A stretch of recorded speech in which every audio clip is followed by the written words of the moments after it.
Jadi Danau Bandung Purba itu terbentuk 105.000 tahun yang lalu. Yang menjadi pembendungnya adalah material letusan Gunung Sunda. Jadi di utara Bandung itu sekarang ada Gunung Tangkuban Parahu. Nah, Gunung Tangkuban Parahu itu adalah anak Gunung Sunda, cucunya Gunung Jayagiri.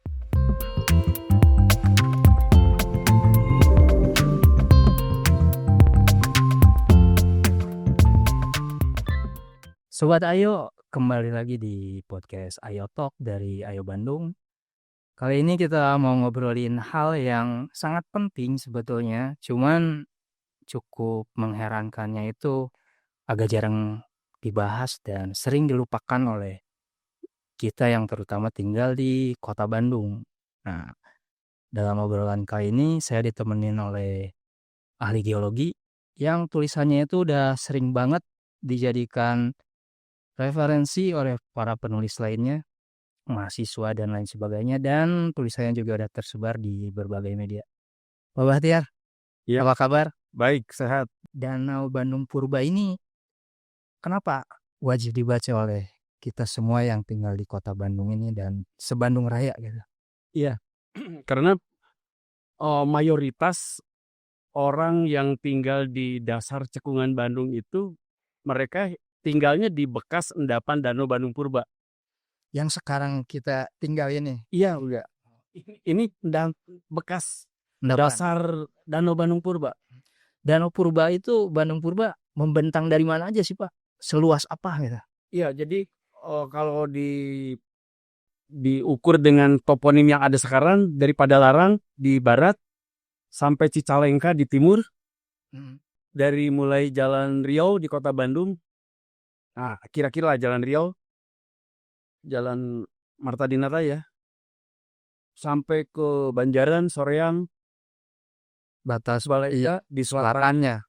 di baratnya ada Soreang, barat selatan. Jadi Ya, seluas itu. seluas itu. Itu kalau misalkan kita bicara tentang kondisi Bandung sekarang kan sebetulnya berkaitan kan Pak dengan Sangat. kondisi itu. Iya. Maksudnya banyak orang itu tinggal di kota Bandung tapi masih bingung kenapa ini tuh daerah ini banjir terus ya. Ini kenapa akhirnya seperti ini. Kalau misalkan kita bicara kronologisnya, pembentukan Danau Bandung Purba ini gimana Pak sampai akhirnya bisa sekarang menjadi tempat tinggal banyak orang gitu. Iya. Jadi Danau Bandung Purba itu terbentuk 105.000 tahun yang lalu. Yang menjadi pembendungnya adalah material letusan Gunung Sunda. Jadi di utara Bandung itu sekarang ada Gunung Tangkuban Parahu. Nah, Gunung Tangkuban Parahu itu adalah anak Gunung Sunda, cucunya Gunung Jayagiri. Jadi sudah 3 generasi gunung api. Gunung Tangkuban Perahu ini yang ketiga. Yang ketiga. Jadi ketika 2 letusan dahsyat, ini Gunung Jayagiri letusannya dahsyat banget. Dan yang kedua, Gunung Sunda itu yang memberi nama ketika saat ini ya, ketika para ilmuwan sudah ada, baru diberi nama. Generasi kedua itu adalah Gunung Sunda. Nah, meletus dahsyat itu 105.000 tahun yang lalu. Jadi material letusannya dengan bahasa yang sekarang itu lahar. Ya. Laharnya menguruk seketika sungai yang besar yang sekarang bernama Citarum. Jadi pada masa lalu Citarum itu sampai Nanjung lalu mengalir ke utara. Kalau sekarang berbelok ke barat. Dari Nanjung itu ke utara ke arah Padalarang, lalu turun ke Sungai Cimetay yang sekarang. Jadi Cimetay itu sungai purba, jadi lembahnya lebar banget, ya. Dan sekarang cuma tinggal sedikit karena menjadi anak sungai sekarang. Kalau dulu sungai utama, jadi ketika sungai itu mengalir ke utara di sekitar Padalarang, tertimbun oleh material letusan Gunung Sunda, lalu terbendung. Seketika. Jadi kalau ada cerita Sangkuriang pada peristiwa semalam, Ya. Gunung Sunda saat meletus juga menguruk Citarum itu hanya dalam waktu Semalam juga singkat banget. dalam waktu singkat. Jadi ketika laharnya menguruk lembah, eh, sekarang jejaknya masih ada, endapannya lebih dari 40 meter. Jadi kalau kita jalan-jalan ke arah Cisarua itu ada yang dia bekas ditambang, itu kok tebal sekali. Ya. Bahkan ada yang lebih dari 40 meter. Jadi seketika menguruk sungai, menguruk lembah sampai tinggi, lalu tergenang. Aliran air terhambat.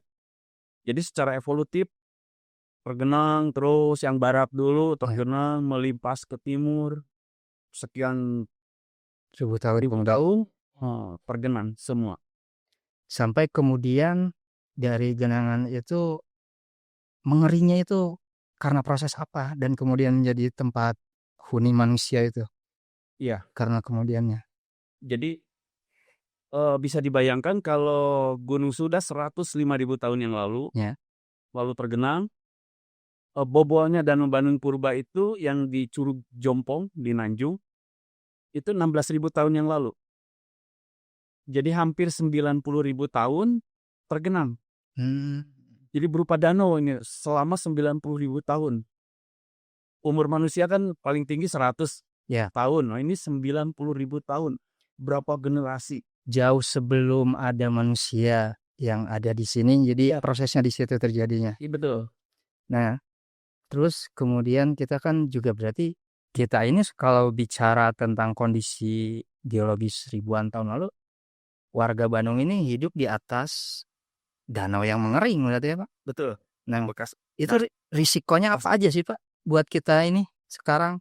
Iya. Jadi ketika 90.000 tahun menjadi danau, itu mengendap. Ya.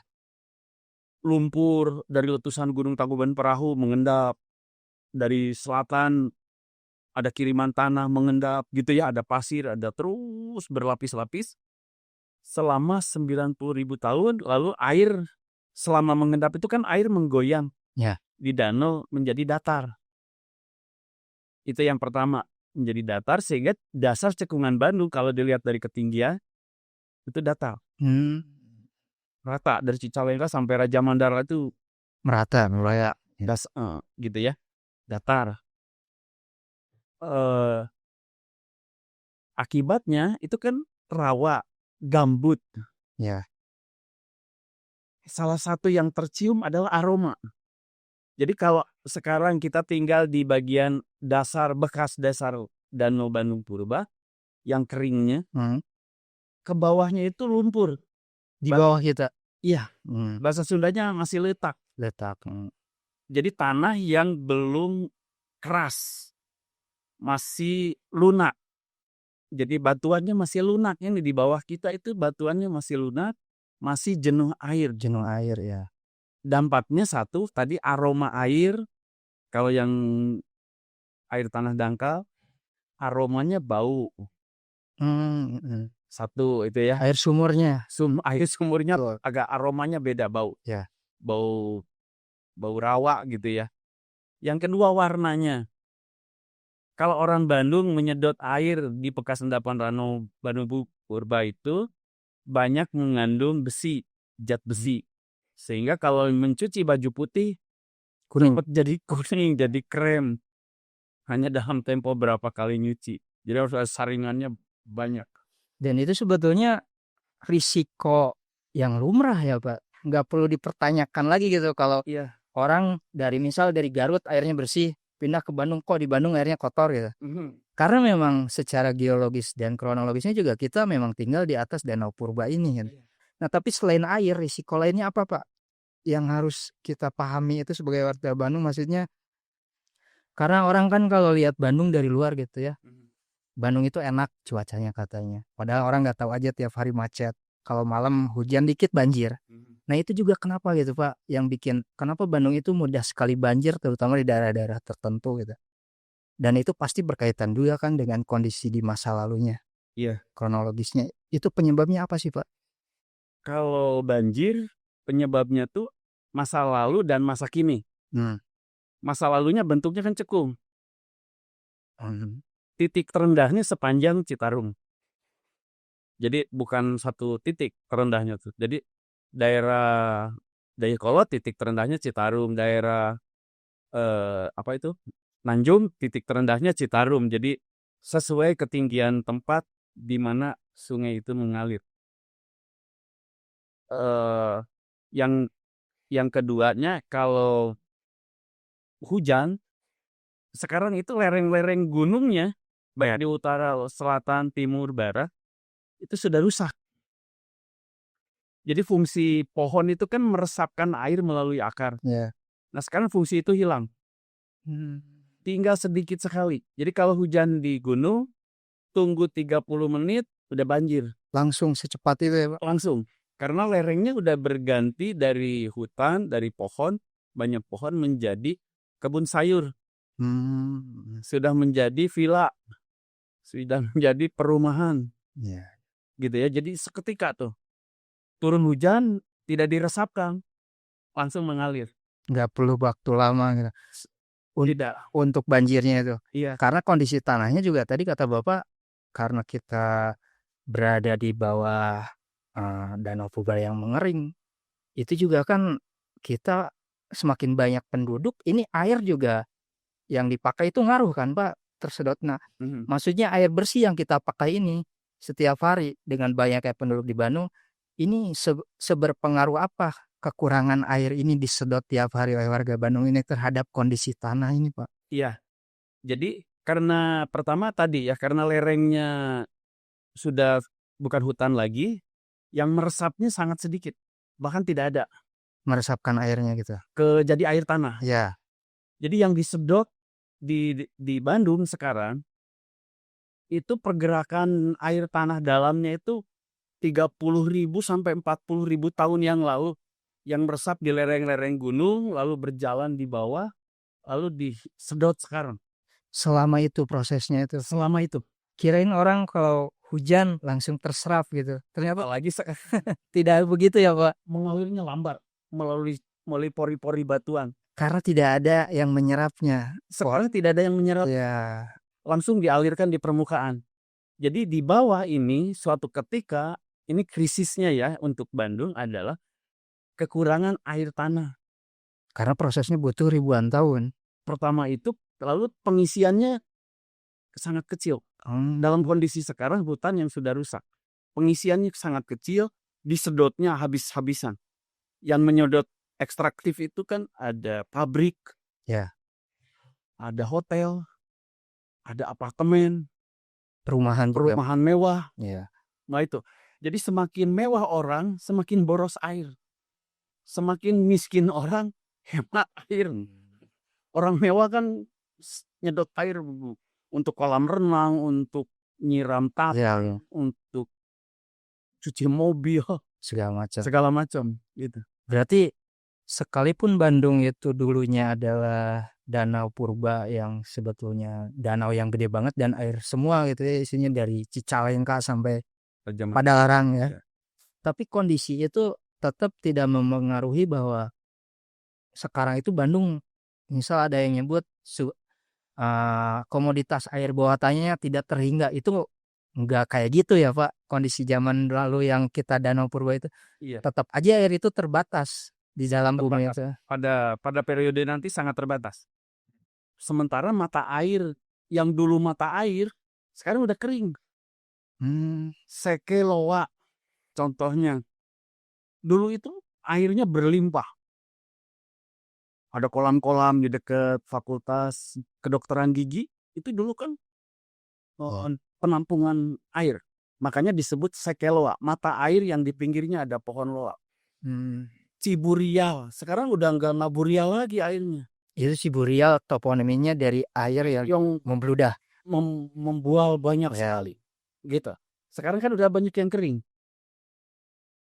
Jadi itu salah satu penelusuran bahwa lingkungan kita sudah rusak adalah dari toponim yang asalnya menggunakan nama-nama seke. Seke itu apa sih Pak? Seke itu mata air. Oh, mata air. Untuk Bandung itu mata airnya disebut seke. Ada yang menyebutkan Sirah Cai, Hulu Cai, Cinyusu, Itu untuk nama-nama mata air. Jadi kalau ada pohon loa di pinggir mata air disebut aja sekela, seke jambe, seke apa gitu. Seke mirung. Ya, penyebutan toponim itu karena memang asalnya di situ kondisinya banyak itu karena banyak mata air kan ya. Tapi sekarang faktanya yang kayak gitu justru malah kadang susah air gitu. Karena penyerapannya susah juga. Nah ini Pak, kalau bicara lagi tentang peta ini. Iya. Ini juga di peta ini dibahas oleh Bapak itu bahwa salah satu risikonya itu kan tadi, kalau misalkan kita tinggal di Bandung Raya ya kondisi airnya itu makin lama itu kan makin berkurang. Itu benar kan Pak? Atau bukan? Atau tidak sesuai faktanya? Katanya ketika makin banyak orang yang memakai air di satu wilayah, tanah itu makin turun. Itu kenapa sih Pak? Iya. Dan di Bandung sudah terjadi. Sudah terjadi. Di Cekungan Bandung ya, bukan hanya kota Bandung saja. Di Cekungan Bandung sudah terjadi karena air itu berada di pori-pori tanah. Di lapisannya itu. Iya, jadi ini kalau ini tanah, batuan, nah pori-porinya itu diisi oleh air. Gitu ya, itu yang pertama. Jadi yang kering di atas sekarang, yang kita huni, itu menjadi kuat karena disangga oleh tanah dan air. Karena ada air yang menopang. Nah sekarang airnya disedot habis-habisan. Ketika disedot habis-habisan, maka ada kekosongan dalam pori-pori itu. Jadi padat. Ya. Nanti itu jadi padat. Karena padat, airnya disedot, maka ada penurunan muka air tanah. Yang di atasnya jadi ke bawah nyusun. Ya. Turun. Karena penyangganya turun, maka lapisan tanahnya ikut turun. Secara regional ya. Ranca Ekek, Lewi Gajah. Nah itu salah satu contoh. Turun. Sepanjang jalan tol. Itu jalan tol turun juga ya. turun. Iya. Berarti itu gimana sih Pak solusinya kalau bicara solusi, apa nggak ada gitu solusi buat kondisi sekarang kita yang hidup di Bandung gitu? Iya. Jadi saya ditanya hal yang sama ini 20 tahun yang lalu. Iya. Solusi apa Pak? Ya banyak wartawan. Ketika ada program pemerintah misalnya bikin sabuk hijau, bikin apa, kan konfirmasi.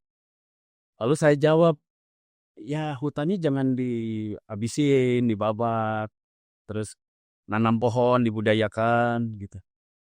Nah dengan adanya hutan-hutan kota, hutan di pinggir kota, di sepanjang jalan, itu turut membantu meresapkan air, turut membantu meresapkan air. Karena sekarang sudah sangat sedikit air yang diresapkan menjadi air tanah.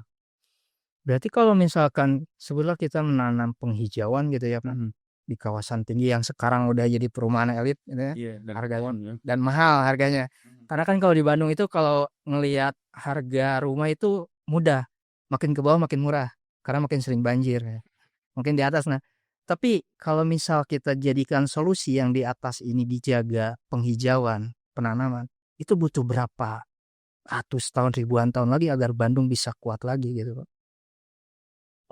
Misalnya ada satu wilayah sebesar gini yang boleh dipakai itu 1/3 di Bandung tuh. Iya di lereng-lereng itu. Jadi sekarang kan dipenuhin sampai pagar depan, sampai jalan. Ya. Sampai penuh. Nah harus idealnya 1/3 dimanfaatkan untuk yang terbangun. Ya. Sisanya itu harus meloloskan air ke bawah dan ditanami pohon. Oh berarti kalau dari luas tanah 100 meter persegi hanya boleh 30 meter persegi 30 meter persegi yang dipakai untuk rumah. Tapi kan di perumahan dipakai semua Pak. Dipakai semua, itu masalahnya. Perumahan tembok aja dempetan gitu ya. Iya. Itu nggak boleh sebetulnya secara tata letak geologis gitu ya. Idealnya nggak boleh seperti nggak boleh idealnya. Itu misal seperti di perumahan, sebutlah yang subsidi ya Pak, karena subsidi kan mustahil ada halaman gitu. Tembok aja tipis banget gitu, sampai obrolan tetangga kedengar ya. Iya. Nah tapi itu risikonya apa sih Pak buat kondisi geologis tanah di Bandung itu dengan rumah yang sepadat itu dan ketinggian juga. Iya, berarti kan air yang meresapnya jadi nol. Semua yang tercurah di kawasan itu dialirkan. Ya. Tapi ada tapinya nih. Developer tidak pernah berpikir berapa volume air yang tercurah ketika hujan, berapa lama curah hujannya, gitu ya. Jadi berapa lama, berapa lama hujan, berapa banyak air yang tercurah ketika hujan, berapa besar air yang tersalur di gorong-gorong. Kalau curah hujannya lebih banyak, volumenya dari besar gorong-gorong, maka akan melimpas. Itu tidak aneh, makanya di jalan-jalan sekarang menjadi kayak seperti sungai. Ya. Seperti sungai gitu. Karena volume curahan hujan tidak dihitung. Jadi luas area, lama hujan, banyak hujan. Itu harus diperhitungkan. Harus dihitung. Semua. Nah ini berarti pertanyaan jadi gini Pak. Apa selama ini ahli geologis tidak pernah dilibatkan dalam ketika pemerintah ngebangun proyek itu teh? Atau diabaikan ya tuh? Ya mungkin di awal dilibatkan, tapi ya masalahnya kan setelah itu. Ya. Bagaimana yang disarankan oleh yang merancang, misalnya merancang saluran air. Rancangannya sebesar begini misalnya ya. Tapi bagaimana agar murah? Dibuatlah yang segede gini.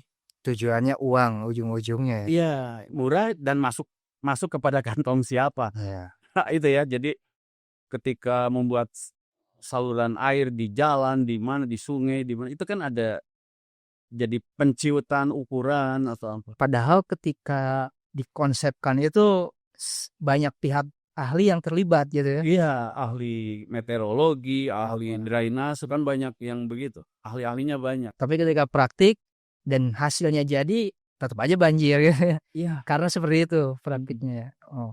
Oke Pak, terus ini kita bicara juga di Danau Bandung Purba ini. Saya udah baca salah satunya balik lagi yang itu tadi yang ketika pembentukan tangguhan perahu. Yang menariknya itu Bapak juga memasukkan unsur cerita Sangkuriang. Iya, iya. Nah, emang apa sih Pak kemiripan kisah Sangkuriang ini, balik lagi ke pertanyaan ke pembentukan tangguhan perahu sampai mitos tangguhan perahu oleh Sangkuriang itu saking melegendarnya, dan di kemiripannya di mana gitu Pak? Iya. Jadi Gunung Sunda meletus 105.000 tahun yang lalu membentuk kaldera. Kaldera itu kawah yang diameternya lebih dari 2 km. Gunung Sunda sampai 7 km diameternya. Tapi tidak sampai Bukit Tunggul, itu keliru kalau yang sampai Bukit, yang menganggap sampai Bukit Tunggul. Nah, dari dalam kaldera Gunung Sunda itulah lahir Tangkuban Parahu 90.000 tahun yang lalu. Oh, berarti di cerita Sangkuriang juga dia bikin perahu di dekat danau kan ya? Iya, itu. Nah, jadi yang saya menarik, paling tidak versi saya, adalah kronologisnya sama. Jadi penafsir cerita Sangkuriang Dayang Sumbi itu, wah jenius banget. Kronologisnya sama. Jadi menebang pohon, jadi danau, lalu membuat perahu. Ya, jadi ada sungai terbendung jadi danau, lalu menebang pohon jadi perahu, perahunya ditendang jadi telungkup. Jadi urutannya sama. Gunung Sunda meletus, terbentuk Danau Bandung Purba, lalu Tangkuban Perahu meletus. Kayak apa? Ya, meletus terbentuk. Ya, terbentuk Jadi setelah kronologisnya mirip ya. mirip. Tentu itu cerita yang direvisi oleh, jadi tidak, menurut saya tidak utuh ya. Dari satu generasi mungkin ada penambahan, ada apa. Ya, Tapi intinya sama dan kronologisnya betul. Sesuai urutan keilmuan. Dan memang seketika itu terjadi ledakan sampai jebol. Iya, itunya. Tapi bedanya kalau dalam cerita itu kan dari Gunung Tangkuban Parahu. Ya. Yang membentuk danau. Dalam ilmu adalah Gunung Sunda. Oh, dari Gunung Sunda. Iya. Baru jadi Tangkuban Perahu. Jadi Tangkuban Perahu. Iya. Gitu. Nah, terus di bagian-bagian berikutnya, tadi kan tentang risiko tinggal di Kota Bandung selain tanah yang makin turun ya Pak. kondisi air juga sebetulnya karena kita tinggal di atas Danau Purba yang Merik, jadinya nggak bersih-bersih banget ya. Iya, iya. Ya. Selain itu di bagian tulisan ini Bapak juga nyebut kabarnya karena kita tinggal di bekas kaldera yang mengering, itu ada angin yang harus diwaspadai. Angin apa sih Pak itu maksudnya? Iya. Jadi dasar cekungan Bandung itu berada di dasar gitu ya, di tengah-tengah antar gunung. Ya. Antar gunung. Ketika siang hari, puncak-puncak gunung jauh lebih panas. Dari pagi itu udah tersinari oleh panas. Jadi karena panas dia jadi ringan. Di sini jadi ringan, naik, udaranya naik.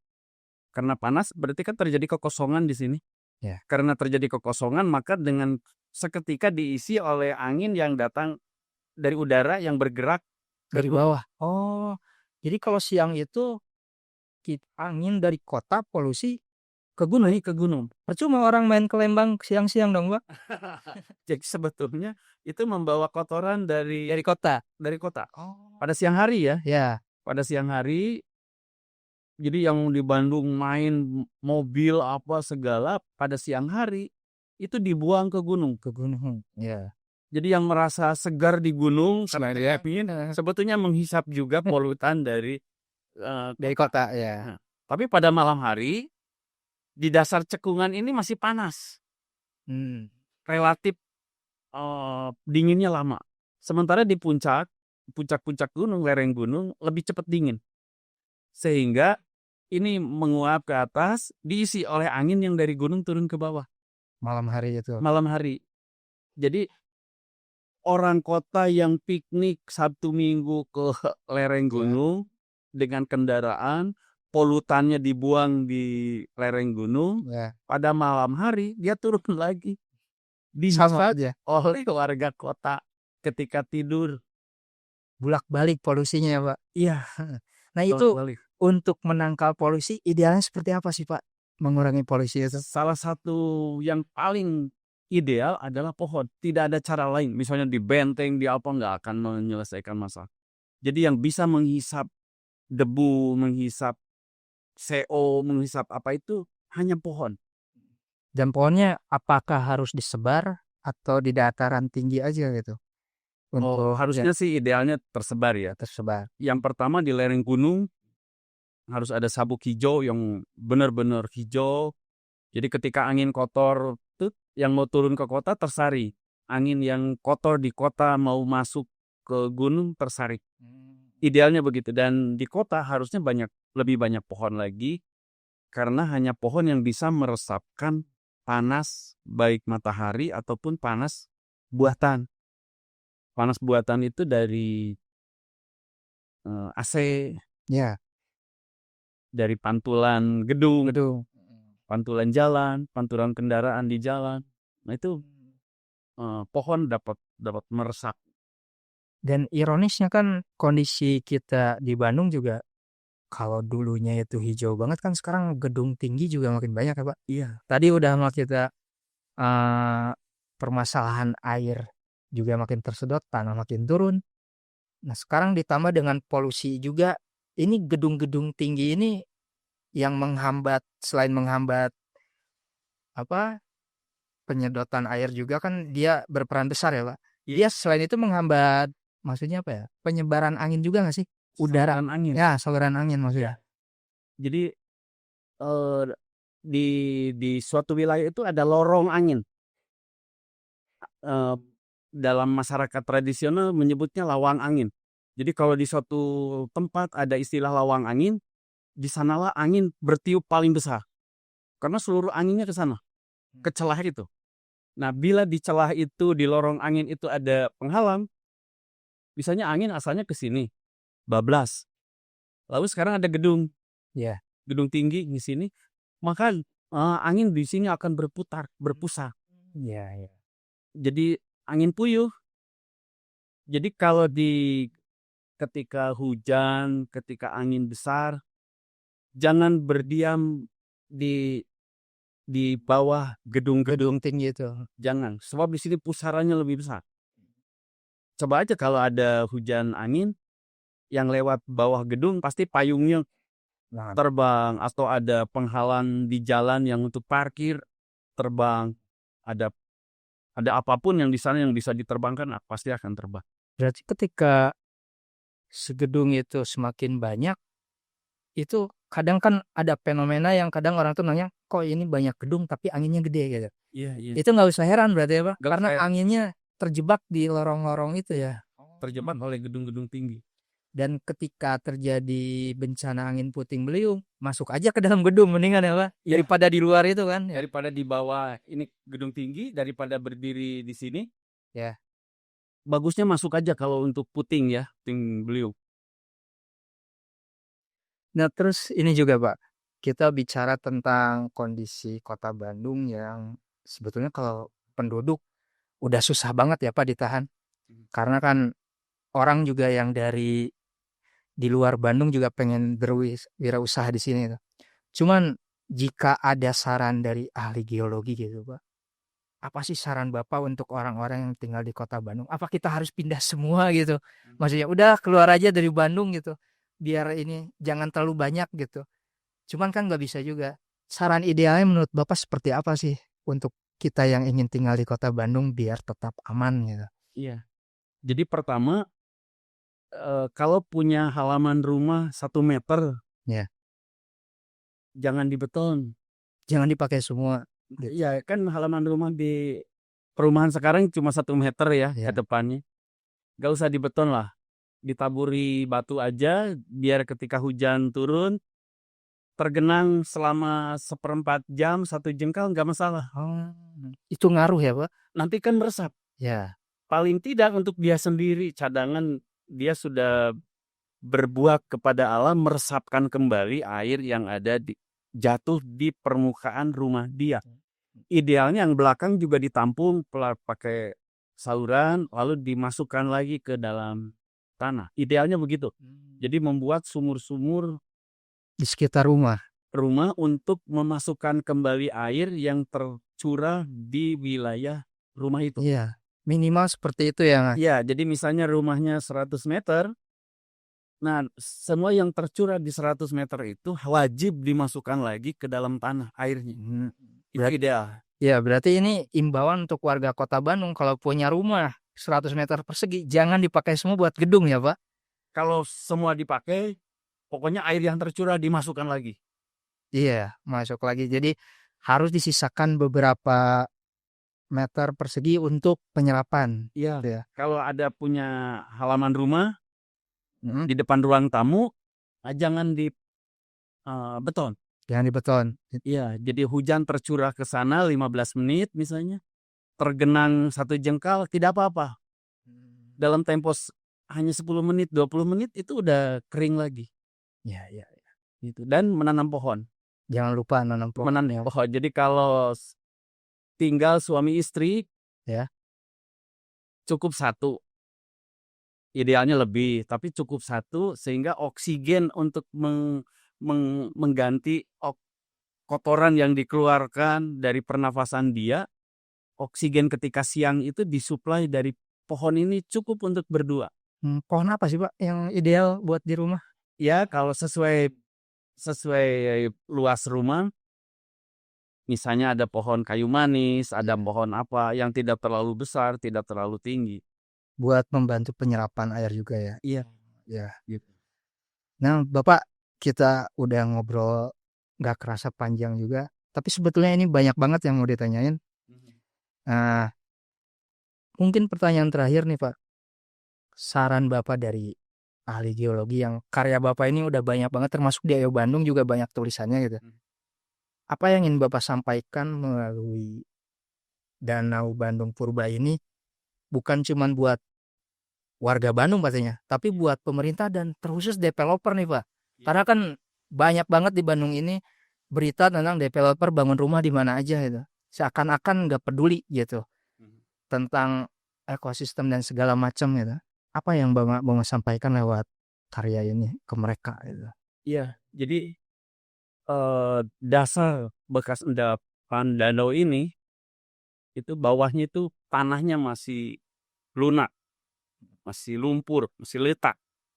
Jadi semua harus ikut berkontribusi memikirkan bagaimana agar penghuninya selamat. Misalnya, bagaimana ketika dia membuat jalan raya? Bagaimana kalau amblas 10 senti aja di jalan tol, harus bagaimana? Secepat kilat apa yang diperlukan agar tidak memakan korban orang nyungsep ketika jalan tol patah, ambles. Mungkin secara sipil, bagaimana agar jalan tidak amblas? Bagaimana agar jalan tidak patah? Ya. Itu teknologi pemecahannya. Oh, kalau terjadi gempa di jalan tol, kecepatannya 100 km per jam atau 80 km per jam misalnya ya. Itu di bekas endapan danau yang tanahnya lunak, batuannya lunak, akan terjadi pembesaran getaran. Jadi kalau yang di batuannya di tempat yang sudah kering dari awal, itu besarannya 2 gitu ya. Di bekas endapan danau ini, di tempat kita, itu akan lebih dari 2. Jadi akan lebih ada pembesaran, goyangan. Nah, bagaimana organisasi-organisasi kendaraan misalnya memberi udunan dong. Bagaimana ketika berkendara lalu merasa gempa, harus bagaimana bertindak. Jadi kalau tadi teknik sipil, developer itu bagaimana agar tidak patah, agar tidak amblas. Kalau yang organisasi kendaraan adalah bagaimana ketika berkendara kecepatan tinggi, ada goyangan gempa, itu kan harus ada simulasi-simulasi. Goyangannya 4, skala kekuatan 4, kecepatannya 60, bagaimana dampaknya? Kekuatannya 5, kecepatannya ditaikin, bagaimana dampaknya? dampaknya? Itu kan harus ada simulasi di komputer, baru diterapkan di lapangan dengan uji coba. Sehingga itu menjadi arahan-arahan. Bagaimana rakyat membangun rumah, gitu ya. Sekarang kan belum ada yang mendidik tukang tembok bagaimana membangun rumah sederhana tahan gempa. Ini yang keseharian ya. Ketika Kampung Nuril digoyang gempa, saya lihat ke sana semuanya tanpa tulang di sudut-sudut rumahnya. Jadi patah aja di entep begini ke atas, begitu goyang tekanannya ya roboh semua. Itu salah satu contoh kecil ya, bahwa sesederhana apapun yang ikut membangun rumah harus diberi penjelasan. Dan itu balik lagi ke kondisi geografis wilayahnya juga beda-beda kan, Pak, cara ngebangun rumahnya ya. Iya. Sampai sedetail itu pun sering abai kita itu ya. Bahkan ya, maksudnya itu apalagi kita tinggal di wilayah bekas Danau Bandung Purba yang ketika terjadi gempa risikonya lebih besar. Iya, ada pembesaran goyangan. Ada pembesaran goyangan. Pak Bahtiar, terima kasih atas waktunya. Sami-sami. Ilmunya juga sangat bermanfaat dan mudah-mudahan ini jadi imbauan untuk warga Bandung.